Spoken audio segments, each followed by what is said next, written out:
Bienvenue sur ma chaîne. Moi c'est Fabrice Nyanjo. Ici je te parle de l'accélération bancaire. Si tu es nouveau, abonne-toi, like et commente. Aujourd'hui nous allons parler du cash flow. Comment est-ce qu'on calcule son cash flow?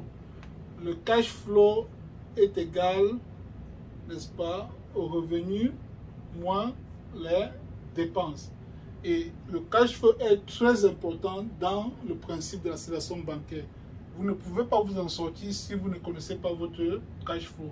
Voilà pourquoi, pour appliquer l'accélération bancaire, vous devez connaître normalement les 4 données: les revenus, dépenses, dettes et cash flow. Et là, c'est la formule calculer cash flow.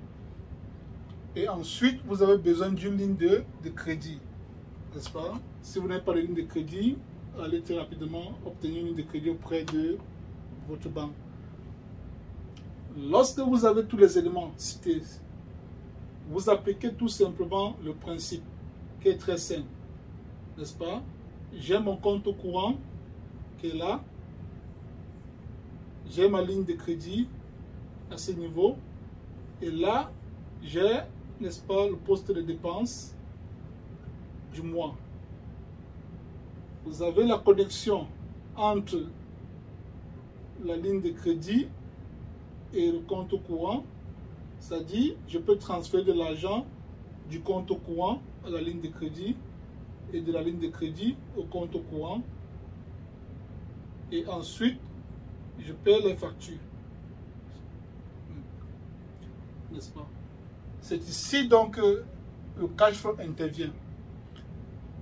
Le principe de l'accélération bancaire voudrait que lorsque vous recevez votre salaire à ce niveau-ci, dans le compte courant, vous devez, n'est-ce pas, utiliser d'abord la ligne de crédit, n'est-ce pas, parce que la banque met de l'argent à votre disposition.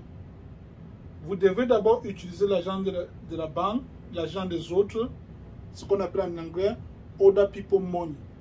Vous utilisez d'abord l'argent des autres pour payer, vous transférez dans votre compte courant, vous soldez les dépenses et ensuite vous transférez le salaire dans la ligne de crédit. C'est tout.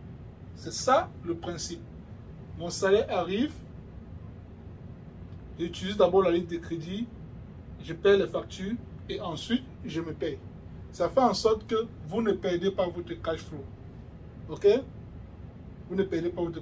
Un exemple très simple. Supposons que vous avez une carte de crédit qui a une balance de 5 000 $. Ok, et ça vous coûte 300 $ tous les mois, n'est-ce pas? Vous devez payer à la banque 300 $ tous les mois. Qu'est-ce que je fais? Au lieu de continuer à payer à la banque tous les mois 300 $, je prends de l'argent dans ma ligne de crédit, 5 000 $, n'est-ce pas? Et je vais solder, n'est-ce pas, cette carte de crédit à ce niveau-ci, qui est de 5 000 $. Vous voyez? Et ça satisfait immédiatement mon paiement du mois.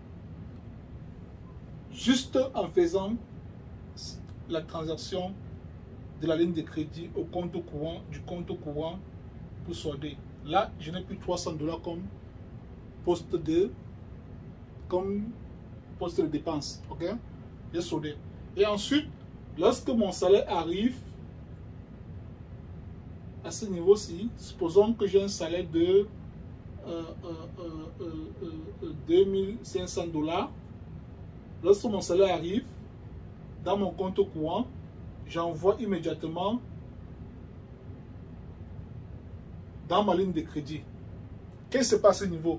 Vous vous rendez compte que la ligne de crédit, n'est-ce pas, la balance diminue de 2500 $. Et au fur et à mesure, si j'ai besoin de l'argent du compte courant, je transfère uniquement le montant que j'ai besoin. Je prends un exemple. Si j'ai une facture de 100 $ qui se présente là comme dépense, je transfère, n'est-ce pas, 100 $ dans mon compte courant. et ensuite je paie, n'est-ce pas, la facture. Puisque j'ai 2500 $ dans mon compte, n'est-ce pas, parce que j'ai utilisé les 5000 pour solder ma dette et j'ai pris mon salaire, je me suis remboursé ce mois-là et au fur et à mesure, j'utilise mon salaire, vous voyez. Donc, juste en appliquant ce principe, vous venez de éliminer ce poste de dépense de 300 $. Vous l'avez récupéré directement. Les 300 $ se montent au cash flow parce qu'on a dit le cash flow est égal, n'est-ce pas, au revenu moins les dépenses. En appliquant ce principe, vous venez de éliminer ce poste de dépense de 300 $. Vous l'avez récupéré directement. Les 300 $ se montent au cash flow parce qu'on a dit le cash flow est égal au revenu moins les dettes. Voilà comment utiliser l'accélération bancaire pour payer la dette sans toutefois payer de son cash flow. C'est cela. Parce que à ce niveau, si vous avez des cash flow aussi, n'est-ce pas, les 2500 $ sont toujours à votre disposition. Vous pouvez l'utiliser, n'est-ce pas, à n'importe quel moment. C'est toujours disponible dans la ligne de crédit. C'est ça le principe de l'association bancaire. Donc, voilà, aujourd'hui, on vient de voir comment est-ce qu'on calcule, comment le cash flow se calcule et comment est-ce qu'on l'utilise pour solder, n'est-ce pas, notre prêt au niveau de la carte de crédit. Merci. Abonne-toi, commente, laisse un commentaire. Que penses-tu de l'accélération bancaire? Si tu as des questions, contacte-moi sur le lien en dessous.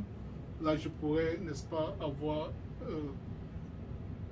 une idée claire de ta situation et je pourrais t'aider avec des stratégies pour que tu puisses payer ta dette le plus rapidement possible sans toutefois perdre ton cash flow et continuer à investir librement. Ok? Merci et à bientôt.